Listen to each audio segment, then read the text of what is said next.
Hello, it's Silly Moustache, and I'm back in my workshop again. You know what this is? Or even this? Basically, they're truss rod adjusters.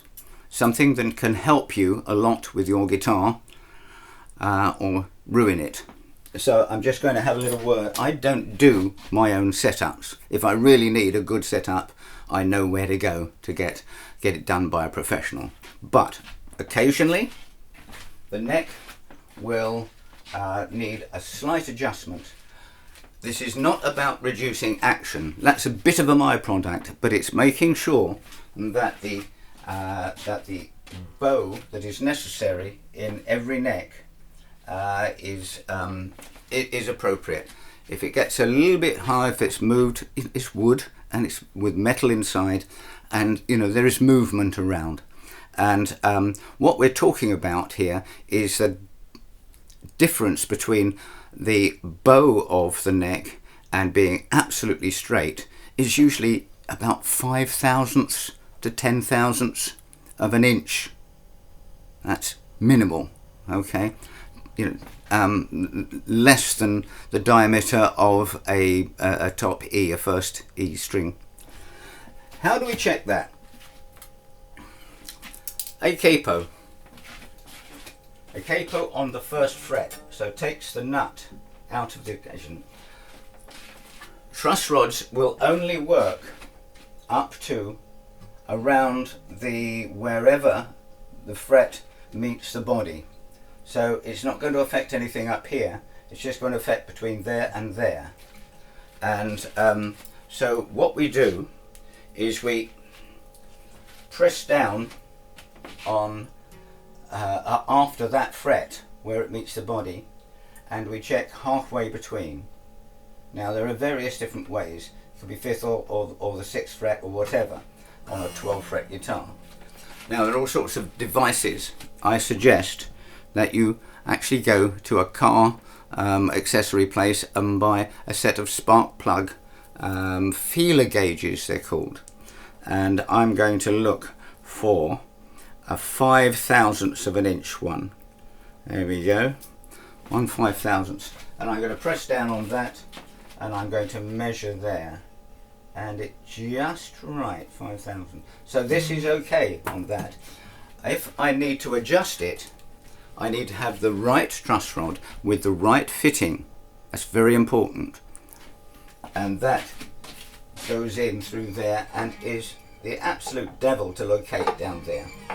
Another little accessory that might be useful for you is a little inspection mirror to hold with the other hand. This is not something that can be done quickly and easily. Once that has been located, if your relief is too high and you want to narrow it down, which will reduce the action slightly, but that's really not what it's about. It's about the relief. You put this in and you turn it. We don't wind it. Never, never, never. All right. Think about it about the hours of clock.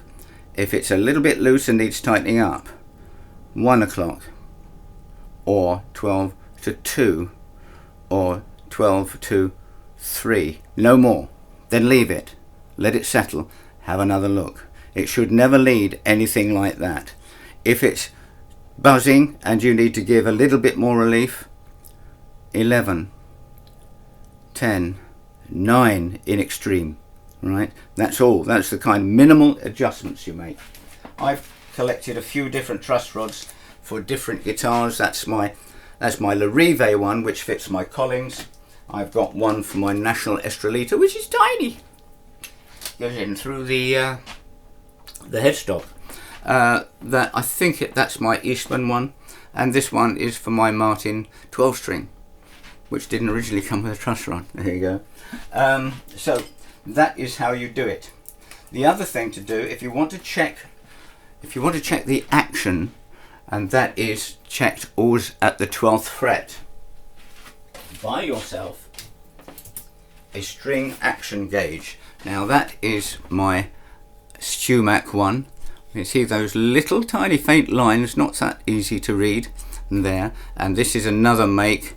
I've seen this with various trade names, and it's got millimeters, millimeters and inches, and that's a little bit easier to read, and probably a bit easier to read than the Stumac, but they're both accurate enough. Because I'm old and my eyes are dim, I actually use a little torch, and I hold that up against the 12th fret, and I look for where it is just meeting one of those markers. Yeah, about 100 and about 70. Yeah, so I like my bass just a little bit higher than some other people. I will put a link to something by Mr. Kinsey, who has gives some good advice about ideal actions for different styles of playing. Don't go filing stuff. Don't go winding up your truss rod. If in doubt, just don't do it and take it to a tech. That's my advice. But for little things like that, I do myself. Anything profound, I take it to a trusted professional. If you have any questions about or any suggestions, then please write to me in the comments below.